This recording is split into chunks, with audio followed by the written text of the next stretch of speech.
श्री तीर्थंकर परमात्मा जब वर्षिदान देते हैं उस वक्त ये वर्षिदान के 6 अतिशय माने गए हैं,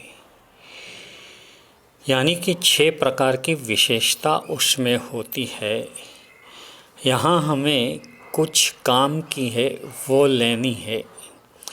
जब तीर्थंकर परमात्मा वर्षिदान देने के लिए बैठते हैं उस वक्त सौधर्मेंद्र वर्षिदान के लिए जो सुवर्ण मुद्राओं है जिसमें भगवान के माता पिता का नाम लिखा हुआ होता है, वो सुवर्ण मुद्रा वगैरह भगवान के हस्त में देते हैं ताकि भगवान को लेने में कोई श्रम ना पड़े।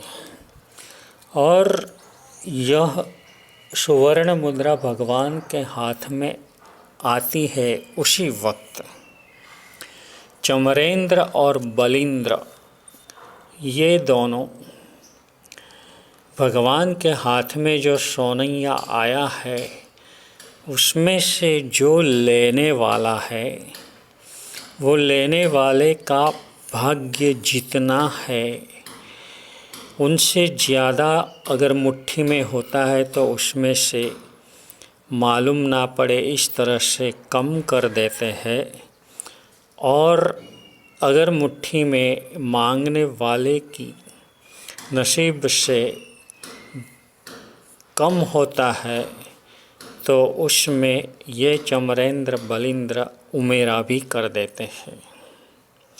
हमें यही बात पर सोचना है कि जब खुद तीर्थंकर परमात्मा इस तरह से वर्षिदान जैसा वर्षिदान देते हैं उस वक्त भी जिसको लेना है जो ले रहे हैं उसको उसके भाग्य के अनुसार ही मिलता है। उनके भाग्य से ज़्यादा भी नहीं मिलता, उनके भाग्य से कम भी नहीं मिलता। और हम देरासर में जा कर के या तो कोई भी धर्म करके संसार के सुखों की मांगनी करने की धर्म के बदले में बात करते हैं, तो धर्म भी अगर उसको नसीब में जितना होगा उतना ही देगा, उनसे ज़्यादा नहीं ही दे सकेगा। धर्म से जो पुण्य बंद होगा वो पुण्य के हिसाब से उसको मिल सकता है, अगर पुण्य नहीं होगा तो उसे कुछ भी नहीं मिलता। और कभी ऐसा भी हो सकता है कि धर्म करने के बाद भी कुछ ना मिला तो उसे धर्म की तरफ दुर्भावना भी जग सकती है। इसलिए हमें धर्म के बदले में ये संसार के सुखों को मांगने की बात कहीं ही नहीं चाहिए। और हम कहते हैं तो उन लोगों को हम बहुलतया संसार में भटकाने का ही काम करते हैं।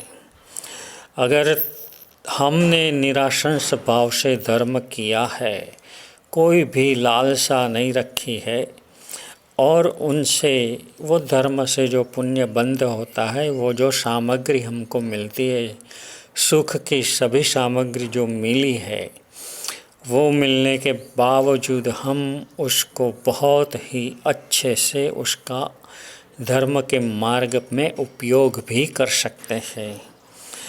और हमारे पास वो संसार सुख की सामग्री टिकी ही रहती है क्योंकि हमने निराशंस भाव से धर्म किया था। मगर हमने अगर संसार के सुख के इरादे से किया है तो संसार का सुख अगर उसके नसीब में होगा तो उसे अगले जन्म में मिल तो जाएगा, मगर धर्म उनके पास से चला जाएगा, खिसक जाएगा, क्योंकि धर्म के साथ उसने सौदाबाजी संसार के सुखों की थी। तो संसार के सुखों ने वहाँ तक उसको साथ दिया और बाद में धर्म खिसक गया। अब वो जो सुख की सामग्री मिली है उसमें वो इतना लंपट हो जाता है कि उनसे वो ज़्यादा से ज़्यादा पाप बंध भी कर सकता है और यही पाप उसे संसार में भटकाने के लिए काफ़ी हो जाता है। इसलिए हमें भूल कर भी ये संसार के सुखों की मांगनी धर्म के बदले में नहीं ही करनी है।